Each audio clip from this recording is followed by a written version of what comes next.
dans le prochain épisode de Demain nous appartient. Tandis que Diego est blessé, Renaud et Marianne se réconcilient. En parallèle, le rendez-vous de Raphaël et Martin ne se passe pas comme prévu. Attention, les paragraphes qui suivent contiennent des spoilers sur l'épisode de Demain nous appartient diffusé demain soir sur TF1. Si vous ne voulez rien savoir, ne lisez pas ce qui suit. Jeudi 18 mai dans Demain nous appartient. Diego est blessé à la coloc, Stéphane fait la tête à Soraya car il n'a pas vraiment apprécié qu'elle fouille dans ses affaires. Pour lui, la base d'un couple repose sur la confiance. Après lui avoir demandé pardon, la jeune femme explique qu'il est devenu distant ces derniers temps et qu'elle pensait qu'il avait une maîtresse. Bien qu'il ait conscience de ne pas être un cadeau en ce moment, Stéphane assure qu'il l'aime et qu'il ne lui aurait jamais fait une chose pareille. Finalement, Stéphane accepte de lui pardonner à condition qu'ils passent tous les deux à autre chose.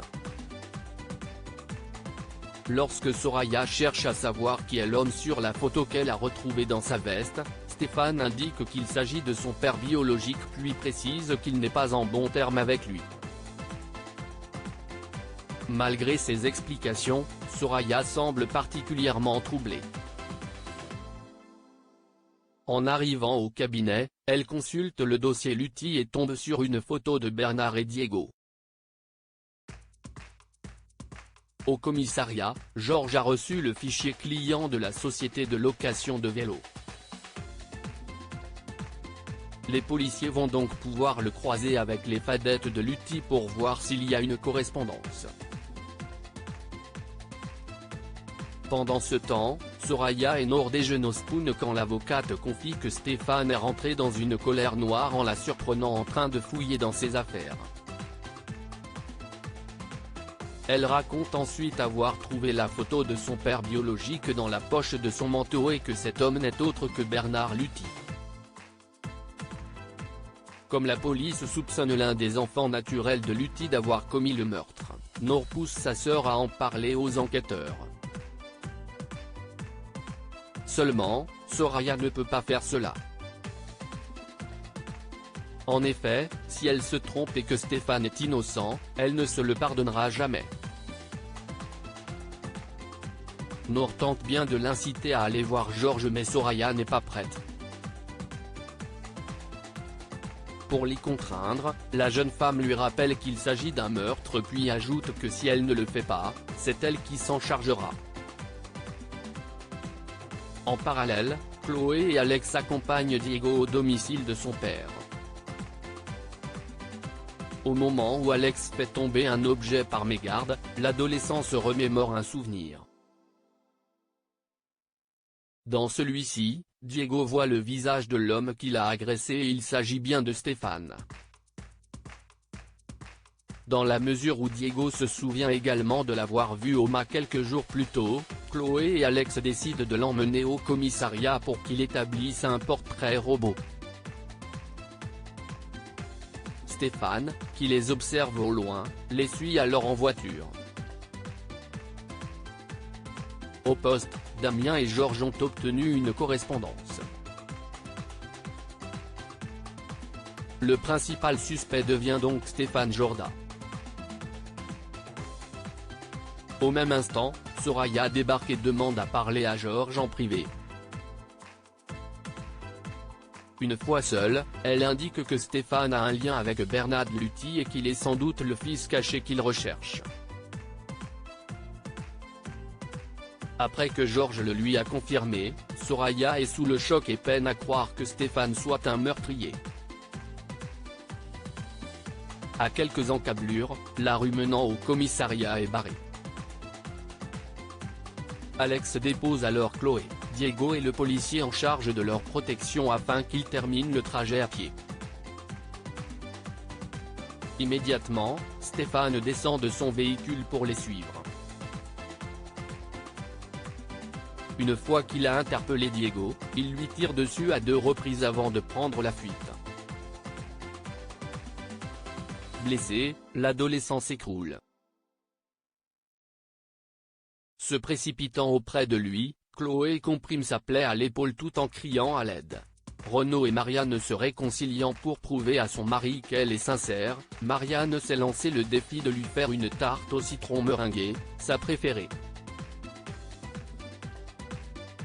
Même si elle tente de faire croire à sa petite fille qu'elle est une excellente pâtissière en achetant une tarte dans la meilleure pâtisserie de la ville, Judith n'est pas dupe et sait pertinemment que c'est une piètre cuisinière.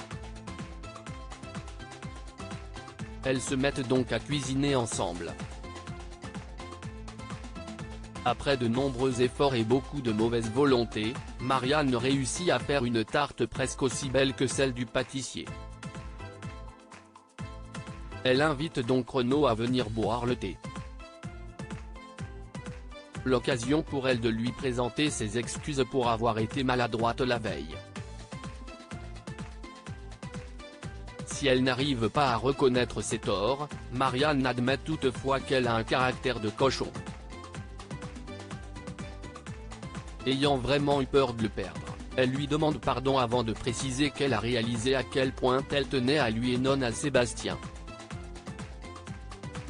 Touché par les excuses sincères de sa femme, Renaud dépose un baiser sur son front et la remercie.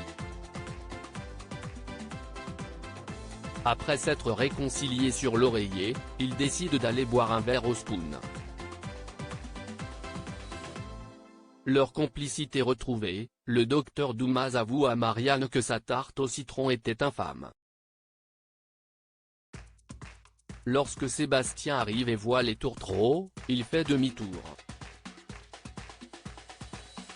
Le rendez-vous de Raphaël et Martin ne se passe pas comme prévu. Martin est de retour à 7 et passe un peu de temps avec son fils. Ce dernier confie alors à son père qu'il est de plus en plus amoureux de Manon depuis la prise d'otage. S'il se montre dans un premier temps attentif, le commandant Constant est rapidement déconcentré par les nombreux messages qu'il reçoit de Raphaël. Elle lui propose un rendez-vous mais c'est à lui de choisir l'endroit. Pour sa part, Nordine ne peut s'empêcher de taquiner son père. Plus tard, Martin et Raphaël se rejoignent dans un petit endroit romantique au bord de l'eau. Plus complices que jamais, ils décident d'aller mettre les pieds dans l'eau. Malheureusement, en descendant les quelques marches, Raphaël se fait mal à la cheville. Martin la porte donc sur son dos pour la raccompagner chez elle. Sur place, il se montre aux petits soins, ce qui n'est pas pour déplaire à Raphaël.